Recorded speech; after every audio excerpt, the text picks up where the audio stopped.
Correct. ఇప్పుడు Johnny master case నడుస్తుంది కాబట్టి మీ రియాక్షన్ ఏంటి?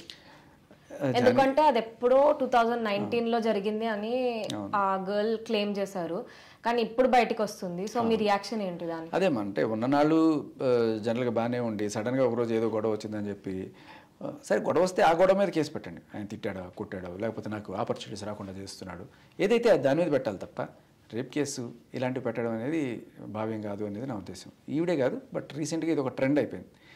ఏ గొడవ అయినా సరే, ఇప్పుడు కలకత్తాలో జరిగింది, అది రేపు, అది అందరూ ముక్తకంఠతో ఖండించాం. బట్ ఒక జానీ మాస్టర్ కావచ్చు, ఒక రాజతరుణ్ కావచ్చు, లేకపోతే ఇప్పుడు వచ్చిన హర్ష సాయి కావచ్చు, వీళ్ళు ఎవరిదైనా సరే, ఎవరన్నా సరే ముక్తకంఠతో వచ్చి అన్యాయం జరిగిపోయింది ఇట్లా అని చెప్పి ఎవరన్నా అంటున్నారా? ఎందుకు అనట్లేదు అంటే అది రేప్ అనేది మనం అందరం ఒప్పుకుంటున్నాం. కానీ ఇది వీళ్ళందరూ కలిసి ఉన్నారు శుభ్రంగా, ఒక 5-6 కన్సెన్షువల్గా ఉండి, తర్వాత ఏదైనా గొడవ వస్తే వాళ్ళు ప్లేట్ ఫిరాయించి ఇలా మనం ఉమెన్ కార్డ్ వాడి సెక్షన్స్ వాడుకోవచ్చు అన్నట్టుగా చేస్తున్నారు. So that is not fair అనిపిస్తుంది నాకు.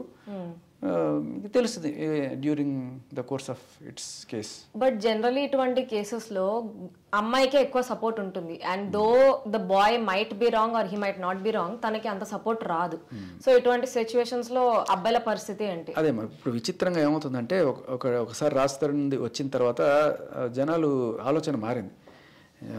వీళ్ళకి చట్టపరంగా పోలీస్ పరంగా వాళ్ళు లేడీస్కి సపోర్ట్ దొరుకుతుంది, కానీ మీరు బయట గమనిస్తే జానీ మాస్టర్కే సపోర్ట్ ఎక్కువ ఉంది.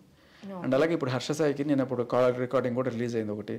సో చాలా క్లియర్ కట్గా ఇవి మోటివేటెడ్ కేసెస్ అనేది బయట జనాల్లో గట్టిగా వినిపిస్తుంది. మీరు జనాల టాక్ తెలుసుకోవాలి అనుకుంటే మీరు డైరెక్ట్గా ఒక స్టేట్మెంట్ ఇవ్వడం కాకుండా ఏదైనా ఇలాంటి వీడియోలు వచ్చినప్పుడు కింద కామెంట్స్ చదివితే జనాలు ఏమనుకుంటున్నారు అనేది మనకు క్లియర్ కట్గా అర్థమైపోతుంది. సో నేను కామెంట్స్ చూస్తున్నప్పుడు కొంతమంది వీడు తప్పు చేస్తుంటాడులే అనేవాళ్ళు ఉన్నారు. తప్పు అంటే ఏంటి, ఇద్దరు అమ్మాయితో తిరిగి ఉంటాడు అనేవాట తప్పు అనేది వాళ్ళ ఉద్దేశం. కానీ నా అమ్మాయి పెట్టింది ఏంటి, రేప్ చేశాడని మీరు అనుకుంటున్నారా? ఖచ్చితంగా అది 90% మంది ఒప్పుకోరు. ఎందుకంటే ఇద్దరు కలిసి ఉన్నారు, మేబీ తిరుగుంటారు, బట్ దానికోసం ఇప్పుడు ఈయన ఏదో 2 కోట్లు ఎంతో ఇవ్వాలని చెప్పి పెట్టింది అనుకుందాం.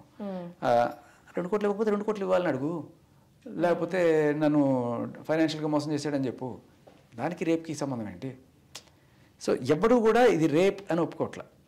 జనరల్గా nobody is buying that point. So maybe the case might be something else, but rape is being used because generally rape cases కి ఎక్కువ మీకు ఏమంటారు ఇంపార్టెన్స్ దొరుకుతుంది. అండ్ ఇంపార్టెన్స్ కాదు, అవతల చట్టపరంగా వీళ్ళని ఎక్కువగా ఇరికించడానికి రేపు ఇంకా పోక్సో ఇంకా ఏదైతే ఎంత అయితే ఇరికించగలమో అన్ని రకాలుగా పెడితే వీళ్ళని కాళ్ళబేరాన్ని తీసుకురావచ్చు అనేది.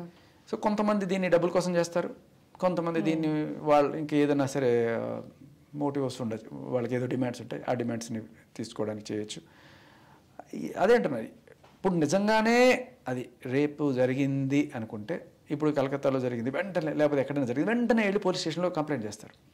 సార్ అనే జరిగిపోయింది వెంటనే ఆ క్రై అనేది ఉంటుంది, చేస్తుంది. బట్ ఇప్పుడు తప్పు ఎవరు చేశారు అనేది నిజానికి వస్తే ఈ అమ్మాయి శ్రాష్టి వర్మ ఎవరైతే ఉన్నారో, జానీ మాస్టర్కి పెళ్ళైందని నీకు తెలుసు, పిల్లలు ఉన్నారని నీకు తెలుసు.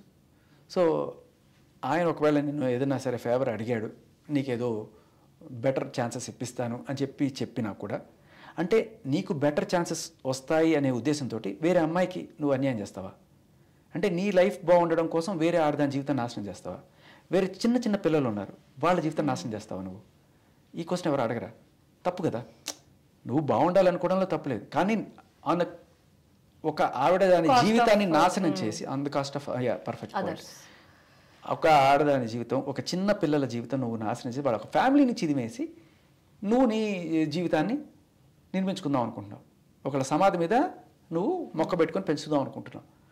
ఏ రకంగా కరెక్ట్? అది కాదు కదా. ఇది అసలు సిసలైన పాయింట్. ఆవిడకి జానీ మాస్టర్, ఇప్పుడు జానీ మాస్టర్ ఒకవేళ అడుగుండొచ్చు, ఏదైనా నాకు సెక్షువల్ ఫేవర్ కావాలి ఇట్లాంటివన్నీ అడుగుండొచ్చు. అడిగినప్పుడు ఏం చేయాలి? ఇవిడే తప్పు సార్, మీకు పెళ్ళయింది, మీ జీవితంలో ఆవిడ ఉంది, పిల్లలు ఉన్నారు అని చెప్పుండాలి.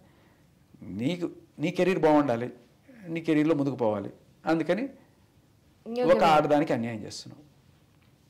ఇది ఈవిడే కాదు, ఎవరైతే ఇటువంటివి నాకు హీరోయిన్ ఛాన్స్ ఇస్తాడన్నాయి, లేకపోతే నాకు ప్రమోషన్ ఇస్తాడని, ఇంకోటో చేస్తాయని చెప్పి ఏ ఆడవాళ్ళు అయితే బట్ ఇలాంటివి చేసి సెక్షువల్ హరాస్మెంట్ అనేది ప్రతి ఇండస్ట్రీలో ఉంది.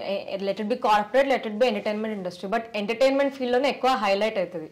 Correct. Why is it so do you feel? అది హైలైట్ అవ్వడం అంటే ఇప్పుడు ఏంటంటే అమ్మా, ఇప్పుడు జానీ మాస్టర్ కాబట్టి మనం మాట్లాడుతున్నాం. అదే పాపం రోడ్డు పైన పోయి అమాయకుడి గురించి మనం మాట్లాడడం కదా, మనకి రేటింగ్లు రావుగా. అవును, సింపుల్.